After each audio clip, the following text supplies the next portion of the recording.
മലപ്പുറം നിലമ്പൂരിൽ അങ്കണവാടിയിൽ മൂർഖൻ പാമ്പ്. റെയിൽവേ സ്റ്റേഷന് സമീപത്തെ തോട്ടപ്പോയിൽ അങ്കണവാടിയിലെ അടുക്കളയ്ക്ക് സമീപത്ത് നിന്നാണ് മൂർഖനെ പിടികൂടിയത്. ഗോകുൽ കെ വേണുഗോപാൽ വിവരങ്ങളുമായി. ഗോകുൽ, കുഞ്ഞുങ്ങൾ ഇരിക്കുന്ന ഇടമാണ്, ആ സമയത്ത് കുട്ടികൾ ഉണ്ടായിരുന്നോ? വിവരങ്ങൾ.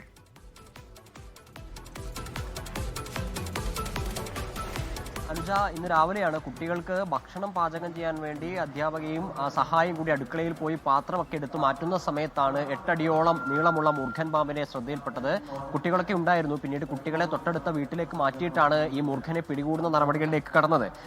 അവിടെ തന്നെയുള്ള പ്രാദേശികമായിട്ട് ഈ പാമ്പിനെയൊക്കെ പിടികൂടുന്ന എമർജൻസി റെസ്ക്യൂ ഫോഴ്സ് ടീം അംഗങ്ങൾ എത്തിയിട്ടാണ് ഈ മൂർഖൻ പാമ്പിനെ പിടികൂടിയിട്ടുള്ളത്. 8 അടിയോളം നീളമുണ്ടായിരുന്നു എന്നാണ് പറയുന്നത്. കുട്ടികളൊക്കെ ഉണ്ടായിരുന്ന സമയത്താണ് നഗരസഭാ പരിധിയിലുള്ള അംഗൻവാടിയിലാണ് ഇത്തരത്തിൽ മൂർഖൻ പാമ്പിനെ കണ്ടെത്തിയിട്ടുള്ളത്. ERF അംഗങ്ങളായിട്ടുള്ള മജീദ്, ജംഷീർ എന്നിവർ ചേർന്നാണ് ഈ ടൈലുകൾക്കൊക്കെ ഇടയിലേക്ക് ഈ പാമ്പ് ആളുകളെ കണ്ട സമയത്ത് മാറുന്ന ഒരു സാഹചര്യം ഉണ്ടായിരുന്നു. പിന്നീട് ഈ അംഗങ്ങളൊക്കെ ERF അംഗങ്ങളൊക്കെ ചേർന്ന് പാമ്പിനെ പിടികൂടി ഇപ്പോഴെന്തായാലും ഫോറസ്റ്റ് ഡിപ്പാർട്ട്മെന്റിനെ ഏൽപ്പിച്ചിട്ടുണ്ട്. അനുജ, അതാണ്, പാമ്പിനെ വനപാലകർക്ക് കൈമാറുകയും ചെയ്തിട്ടുണ്ട്. കുട്ടികൾക്ക് ഭക്ഷണം പാകം ചെയ്യുന്നതിന് വേണ്ടി ടീച്ചർ പാത്രമെടുക്കുന്നതിനിടെ മൂർഖൻ പാമ്പിനെ കണ്ടെത്തുകയായിരുന്നു. 8 അടി നീളമുള്ള പാമ്പ്, അതിനെയാണ് പിടികൂടിയത്. ഏതായാലും കുഞ്ഞുങ്ങൾ ഉണ്ടായിരുന്ന സമയത്ത് തന്നെയാണ്, പക്ഷേ കുട്ടികളെ അവിടെ നിന്ന് മാറ്റി എന്നുള്ളതാണ് ഗോകുൽ കെ വേണുഗോപാൽ അറിയിച്ചത്. വളരെ ലോകത്തെവിടെയായാലും ഏത് സമയത്തും 24 വാർത്തകളും ഓഗ്മെന്റഡ് റിയാലിറ്റി പാക്കേജുകളും എക്സ്പ്ലെയിനറുകളും വിശദമായി കാണാൻ ഞങ്ങളുടെ യൂട്യൂബ് ചാനൽ നിങ്ങൾക്ക് സബ്സ്ക്രൈബ് ചെയ്യാം.